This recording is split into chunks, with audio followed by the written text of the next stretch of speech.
Assalamualaikum warahmatullahi wabarakatuh. Perkenalkan, Ustadz ini adalah Ustadz Eko Suyanto. Namanya Ustadz Eko Suyanto. Bisa dipanggil oleh teman-teman dan oleh santri-santri dengan panggilan Ustadz Eko.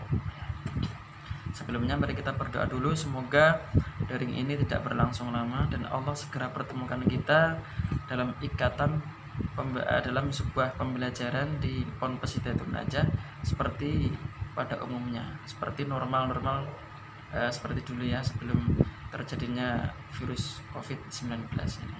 Amin Allahumma amin.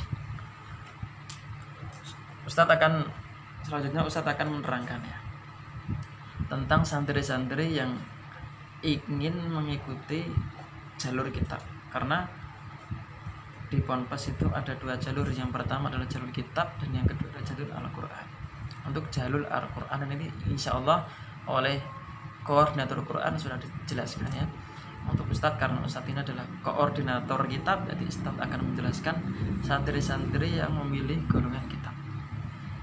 Secara global nanti kedua anak-anak yang jalur kitab, memilih jalur kitab dan memilih jalur Al-Quran ini insya Allah semuanya mendapatkan pembelajaran kitab, atau dalam hal ini Madin Hijah, Madin Ponpes Hidayatun Najah, insya Allah mendapatkan porsi pembelajaran.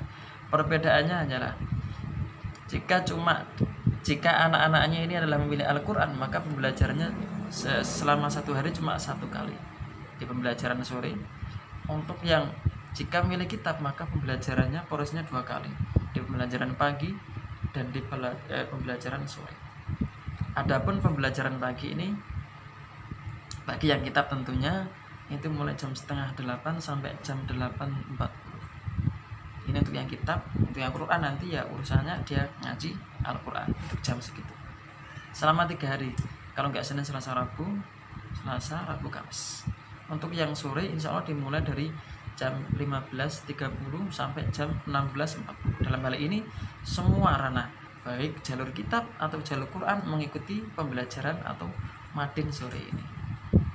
Pembedaannya hanyalah nanti untuk yang khusus kitab akan ditekankan lagi pemahamannya. Semua materi harus benar-benar dikuasai. Ini untuk yang sore. Dan pembedaannya lagi adalah untuk yang kitab harus benar-benar menghafal. Kitab ini menghafalkan Imriti dan menghafalkan tasrif, dan harus paham betul sesuai dengan target nanti yang akan kita berikan kepada anak-anak. Insya Allah nanti kalau sudah pembelajaran tahu ya, targetnya agak tinggi. Untuk yang kitab cuma cukup mengikuti materi saja, tidak ditekankan untuk menghafalkan, tidak wajib untuk menghafal. Ketika ingin menghafalkan silahkan untuk yang kitab, untuk yang Al-Quran. Tapi untuk yang kitab harus menghafal Imriti dan Shorof.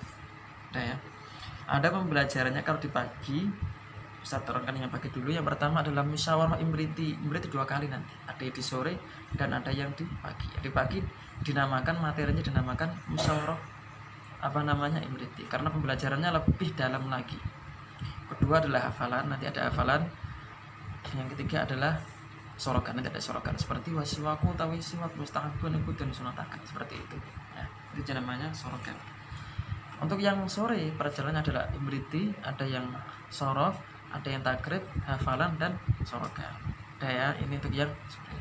Dan untuk yang secara global, untuk yang kitab itu porsinya ada 2 kali, ada di pagi selama 3 hari, untuk yang dan di sore selama 5 hari, mulai Senin, Selasa, Rabu dan Kamis dan Jumat. Untuk yang Al-Quran tetap ikut pembelajaran sore mulai hari Senin sampai hari Jumat saja, nggak ikut pelajaran pagi, karena pagi untuk yang Quran dibuat untuk tahfidz Al-Quran. Ya. Kemudian porsi model pembelajaran nanti insya Allah menggunakan makna pegu. Ustadz beri contoh seperti tadi, wasiwaku utawi siwakan iku mustahabun iku sunataken fikulihan yang dalam saben-saben tingkah. Itu caranya, metode semua pembelajaran pakai ini. Kemudian setelah dibaca dan dimaknani utawi kayak tadi, baru diterangkan siwak itu disunahkan pada setiap keadaan. Ini proses pembelajaran nanti seperti ini. Untuk yang hafalan, insya Allah hafalan ini akan dilaksanakan untuk yang jalur kitab mulai kelas 1, 2, 3 ini insya Allah sudah bisa khatam Imriti dan bisa khatam tasrifannya. Untuk perharinya santri harus menghafalkan 2 nadham perharinya, dan untuk tasrif harus satu baris perharinya. Dilaksanakan mulai Senin sampai Kamis, Senin, Selasa, Rabu, Kamis.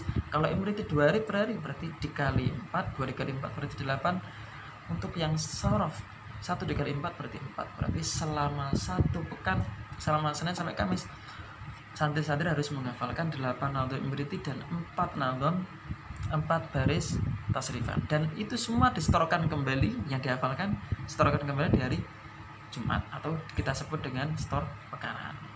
Dan pastinya setiap hafalan yang dihafalkan setiap hari itu juga disimakkan ke pengampu masing-masing. Nanti kita sediakan pengawas. Sudah hafal 2 nadham dan sudah hafal 1 baris, disetorkan kepada gurunya. Daya. Nah, nanti program, ini untuk yang materi, untuk yang programnya nanti adalah program harian seperti tadi, wajib menghafal dan wajib muhafadzah, wajib lalaran. Lalaran nanti tempatnya adalah sebelum masuk kelas. Kita lalaran dulu, doa lalaran, kemudian pembelajaran.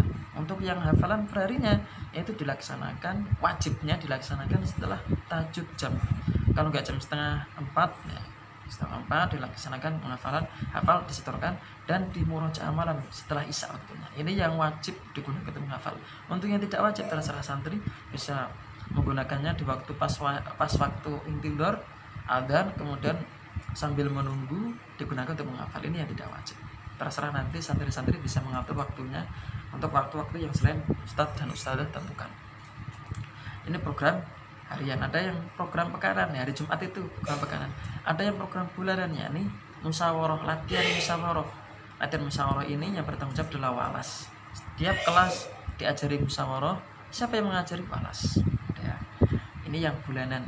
Ada yang per 3 bulan sekali, adalah ketika pengambilan santri terbaik, siswa terbaik per kelas ini diambil oleh walas maksimal 4. Kemudian setelah itu dikumpulkan dalam satu majelis dan diadakan musyawarah bersama mulai kelas 1, 2 dan kelas 3.